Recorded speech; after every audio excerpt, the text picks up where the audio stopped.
Attorney argued Combs is trustworthy. He had a drug addiction and anger issues, and that he went to rehab for that. But he said that they also said that he had a foolproof system for bail. A new security service would monitor Combs 24/7 at his Miami home. He would not have access to internet or phone, so he would not be able to contact witnesses, and he submitted his passport. They say also in good faith he put his $45 million Miami mansion up, his home up for collateral, and is in the process of selling his plane. Now, at the end, the judge ruled this bail package was insufficient. Listen to his attorney as the attorney left the courtroom just a short time ago. It did not go our way. The fight continues. We're not giving up by a long shot.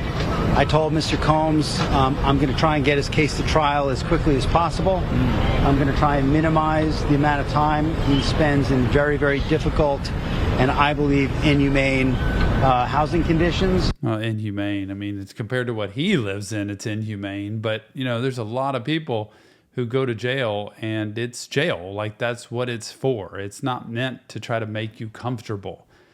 So the inhumane part I don't get. And you could turn around and say, well, all the things he's accused of sound pretty inhumane to me. The things that he's been involved in sound inhumane to me. How about the people who have been mistreated or hurt or abused? If that's the case, I'm not judging ahead of time, but if any of those things are true, what does he have to say about the things he might have done to young people that were inhumane, that they didn't really want to happen? So, boy, what a statement. And this isn't about the money. He can put up all the money he wants. I think the judge in the court is saying it had nothing to do with money.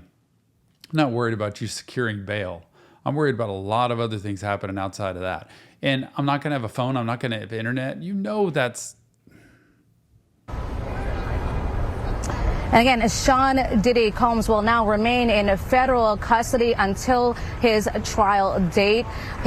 He denies all charges. Again, you heard from his attorney just a short time ago. Now, if convicted on those felony charges, he faces 15 years to life in prison. We're live in Lower Manhattan. Jennifer Bisram, CBS News, New York. Christine? Jen, I understand while you were in that courtroom, you could actually see Sean Diddy Combs' face. What was his reaction when he learned that he was going to have to stay behind bars? Christine, that's very interesting because he came in very calm, very confident. At times, he would look at the attorneys as they spoke and presented their cases to the judge. But when the judge denied him bail again, he was emotionless. So I guess throughout the trial, again, throughout the day or the proceedings, rather, he was very, very confident. But that was not the case at the end of these proceedings. All right, Jen, thank you for that perspective and the update today. Boy, Diddy. I got to tell you, I wonder how his family feels, how his children feel, and what they've known about any of this. Like, what has their insight been, or what have they been privy to? What do people know that maybe they're not talking about? Or did they not know when they were shielded? I can't imagine they just don't know. But I can't imagine also him realizing this is not going my way. Like, this is worse than I thought, and I couldn't just find my way out of it.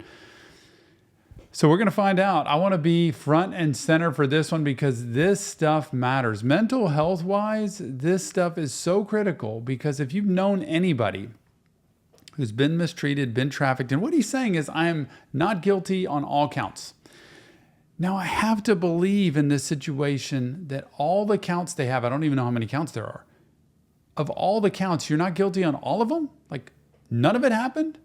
All of it was like consensual and everybody wanted to be there, even the underage people, if there were. I don't know. I'm assuming there are underage people. All of them, everybody was totally willing.